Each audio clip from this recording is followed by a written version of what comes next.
Salve, gente boa! É isso aí, querido. Nesses tempos que nós vivemos, muitas pessoas têm se matado para ter aquilo que elas não têm. Elas estão desprezando o que têm e quando conquistam não valorizam. Eu queria trazer uma ilustração que foi notícia em 2018. O tabloide britânico The Sun noticiou que uma senhora chamada Fátima Ótima, 52 anos, moradora de rua, faleceu. Até aí nada incomum, como normal. O interessante que virou notícia foi que essa mulher, moradora de rua, faleceu tendo numa conta corrente aproximadamente o equivalente a mais de 4 milhões de reais. E ela possuía em dinheiro vivo guardado em sacos de lixo cerca de 12.500 reais. A família, querido, ficou surpresa com aquilo porque não sabia que ela era milionária. E disse para os repórteres que ela vivia na rua porque ela queria. Nós não podemos afirmar com certeza se aquele dinheiro seria bênção para a vida dela, mas uma coisa nós podemos dizer: muitas vergonhas, muitas situações ruins, problemas de saúde poderiam ter sido evitados. Assim também acontece conosco, querido, na nossa vida espiritual. Muita gente também age assim. Deus criou o homem para viver coisas inexplicáveis, coisas incomparáveis. De toda a criação, querido, só o ser humano foi criado à imagem e semelhança de Deus. Todas as outras coisas foram criadas segundo as suas espécies. Isso significa que Deus criou o homem para viver no sobrenatural. Deus preparou o homem para viver no paraíso. Mas antes do homem ser expulso do paraíso, o paraíso saiu do homem. Por isso que eu queria pensar com os irmãos, quando o paraíso sai de nós. Porque assim como a senhora ótima, querido, muitos sentimentos podem ser evitados quando nós não abrirmos mão do paraíso dentro de nós. Éden significa delícia. Onde estão as delícias na tua vida? Onde está o teu prazer de viver, querido? Onde está a tua alegria de viver? E eu queria pensar, baseado em Gênesis capítulo 3. Queria que os irmãos abrissem sua Bíblia em Gênesis 3. Nós vamos ler do 1 ao 24. Eu não vou ler todos os versículos agora, mas Gênesis 3, do 1 ao 24, versículo 1 diz o seguinte: Ora, a serpente era o mais astuto de todos os animais selvagens que o Senhor Deus tinha feito. E ela perguntou à mulher: foi isso mesmo que Deus disse? Não comam de nenhum fruto das árvores do jardim? Respondeu a mulher à serpente: podemos comer do fruto das árvores do jardim, mas Deus disse: não comam do fruto da árvore que está no meio do jardim, nem toquem nele, do contrário, vocês morrerão. Versículo 6 diz: quando a mulher viu que a árvore parecia agradável ao paladar, era atraente aos olhos e além disso desejável para dela sob ter discernimento, tomou do seu fruto, comeu e deu ao seu marido, que comeu também. O versículo 24 diz: depois de expulsar o homem, colocou a leste do jardim do Éden querubins e uma espada flamejante que se movia, guardando o caminho para a árvore da vida. Querido, no relato a serpente convence o casal a desobedecer a Deus e eles veem aquele paraíso todo ruir diante dos seus olhos.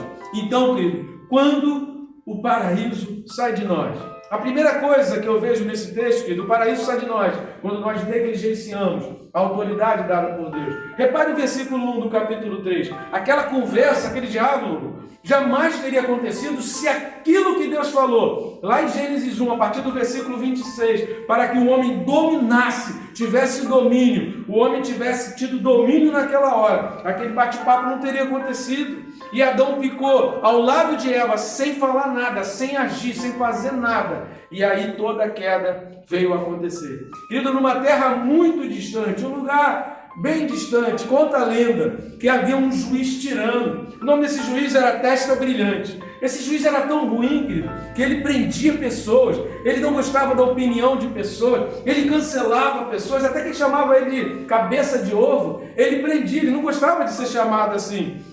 E naquele lugar havia um presidente do Senado que tinha nas mãos a autoridade e o poder para interromper aquela ação tirana daquele juiz. Mas aquele presidente do Senado não fez nada, ele não agia.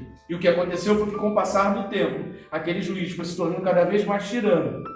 E aquele lugar foi se tornando uma terra de pessoas com medo.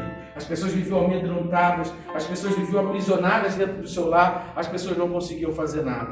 Pois é, querido, quando nós negligenciamos uma autoridade conferida a nós, sempre consequências virão. Gente boa, há uma autoridade entregue nas tuas mãos pelo nome de Jesus. Nesse nome há poder. Utilize-o sempre. A partir de hoje, não negocie a sua autoridade. Cuidado com as ofertas do diabo, porque cada vez que você aceita, querido, você deixa de usufruir muita coisa que Deus preparou para a tua vida. A segunda coisa que aprendemos nesse texto, que o paraíso sai de nós quando nós não nos livramos da cobiça.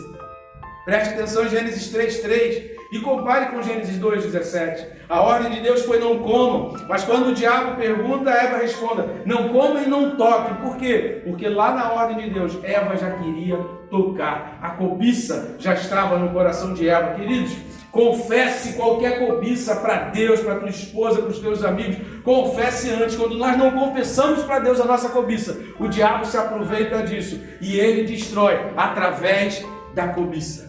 A terceira coisa que nós aprendemos, querido, o paraíso sai de nós quando deixamos o desejo no comando das nossas ações. Repare o versículo 6 de Gênesis 3. Kyle Yates, no comentário bíblico Moody, a respeito desse versículo 6 de Gênesis, ele diz o seguinte: algo aconteceu no raciocínio daquela mulher.